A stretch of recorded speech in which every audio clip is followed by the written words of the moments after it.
Condos again today. Never been over this way. A place in BGC I haven't been. Imagine that. Wow. I thought I walked the length and breadth of this place 1,000 times during lockdown, but must have missed this little corner.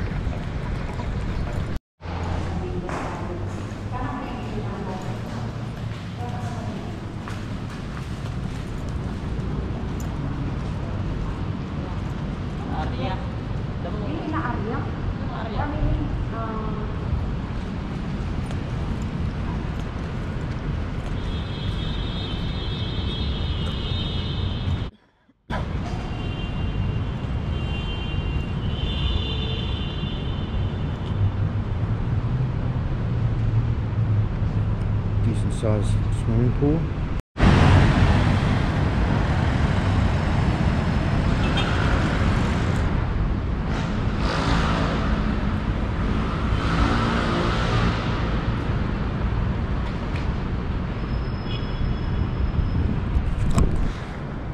Yeah, I don't know if it's just this time of year or people are freaked out still, but it never seems like anyone's at the pool ever.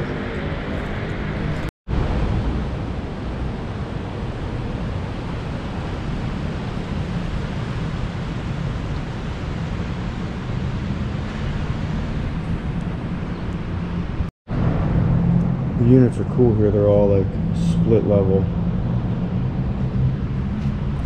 Lots of empty units, man. Most of the 2 bedrooms here usually go for about $50K, and we are negotiating for under $30K. If that gives you any idea of what kind of deals are available and how many people are vacating condos in Metro Manila. I mean, it's unbelievable that you could live in a 2-bedroom high-end condo for under $30K here in the Metro. Not only the Metro, but the premier lifestyle city, BGC.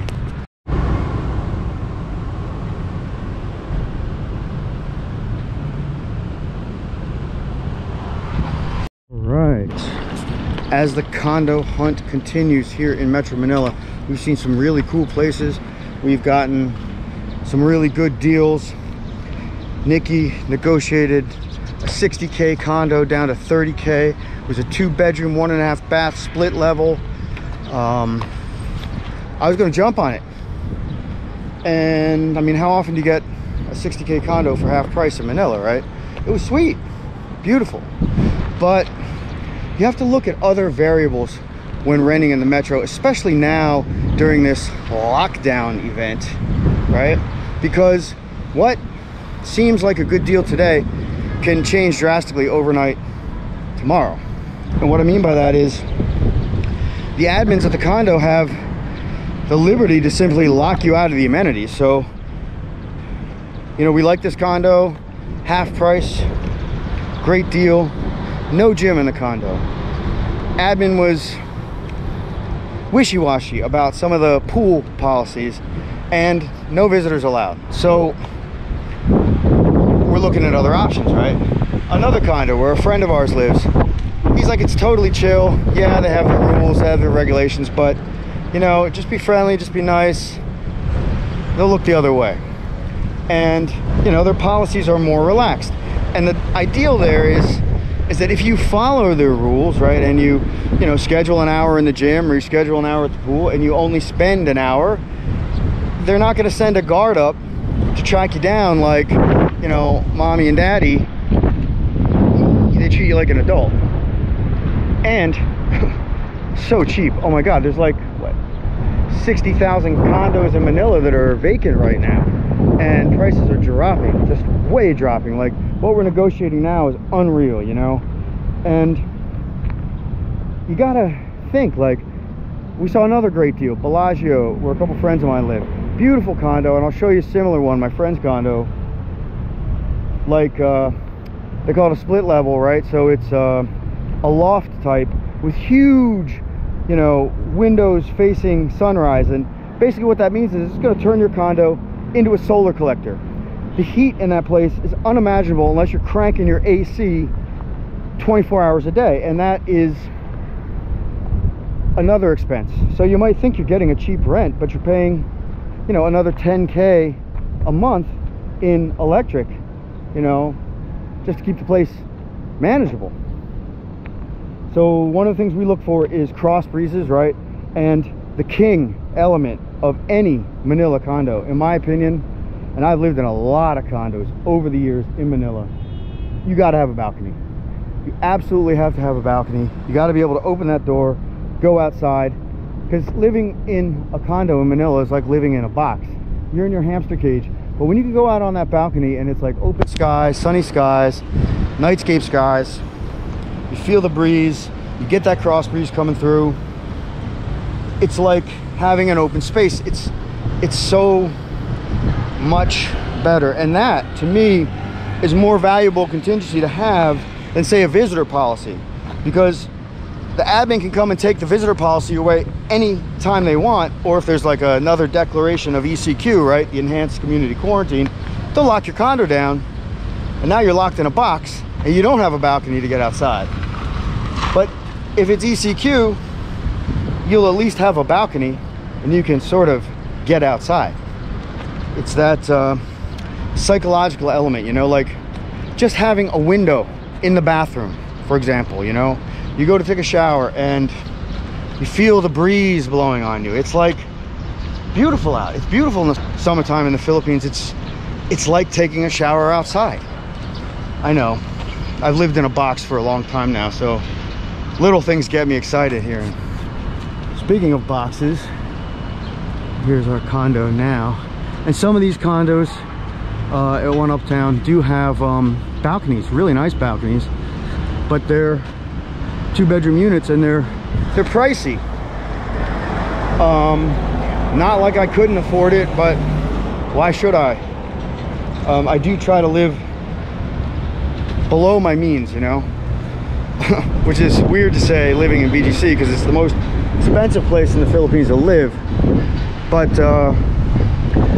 my God, it's so much cheaper than any dump that I ever rented in America, and it's high end. I mean, I might not be living like a king, but I'm living pretty large here. So that's why you keep your nose clean, you obey the rules and regulations, and you say it's more fun in the Philippines, which it is.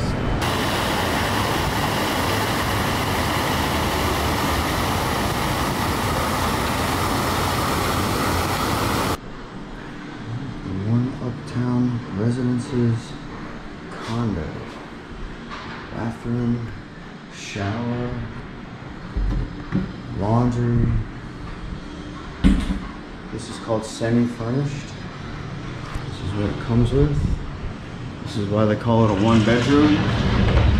This goes all the way across. The one thing that is just not working about One Uptown Residences is the construction noise. I don't know if you can see that construction project out there. It's been going on for a year. It will be going on for another 2 years. It is louder than loud at all hours of the day and night.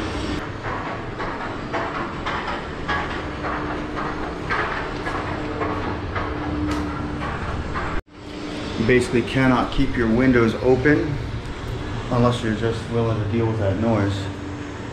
And this side of the building, it's not so bad with the sun. I mean, a lot of sun gets in here, which is great, floor to ceiling. But that's also essentially a solar collector, which means you will be running these all the time. And believe me when I say they add up. And Meralco is a criminal organization that cannot get their charging right. It's just, especially in this building, people have been complaining for years about being overcharged. So there was some recompense for that. I can't really go into detail, but suffice to say, it's been a great condo. I was here for 2 years. The landlord was good to me. I mean, when the Uptown Parade and the mall and the brewery and everything was open, I mean, it was an all-night party every night. You know, everything was open till 3, 4 in the morning. You'd go out anytime. Had a lot of fun here. Had some difficult times too. And this is where we were for ECQ lockdown, which actually was a good thing. But as of lockdown, I mean, it's a mega world building, so what that basically means is they're going to be really tied in with government policies and restrictions and policies, and I just feel like the admins don't really care. And the proof of that is their policies. You know, they close their pool, they say, oh, we need to make a repair, and then 5 weeks later, there's still no repair made. And then another 3 weeks go by, and they're like, what's up? And they're like, yeah, sorry, we can't get the parts. Or they'll close the pool and they'll say, what's going on? And they'll be like, oh, sorry, there's no chlorine delivery. But meanwhile, there's never a problem getting a chlorine delivery at the Hyatt Regency pool over there. So, more draconian policies here. They closed all the sky decks. Why are they closing sky decks? I mean, really, look. There are what? I don't know if you can... There are at least 10 sky decks in the building. All closed. Badminton courts closed. Basketball courts closed. Why? Because they have to clean it after people use them? Same with the gym. I mean, it's so hard to get a schedule down there. It's like, it's just not worth it. It's really not worth it. Even if you get a deal on a joint like this now, they say the one bedrooms are going for $30K. I only saw one, and it actually wasn't what we call an extended studio. The extended studio has this bump out of cabinet. Windows that don't open vertically really just don't allow you to get a lot of breeze or crosswind in the place. That's the other thing about a place like this. No crosswind, right? Unless you've got the door open, there's no way air's gonna blow through here. So it basically comes with a table, a couch, a bed. It does have a lot of cabinet space. The one thing about the extended studio is cabinet space. There's a lot of it. Thanks so much for watching. If you liked this video, please hit the thumbs up and subscribe for more content from the fabulous Philippines.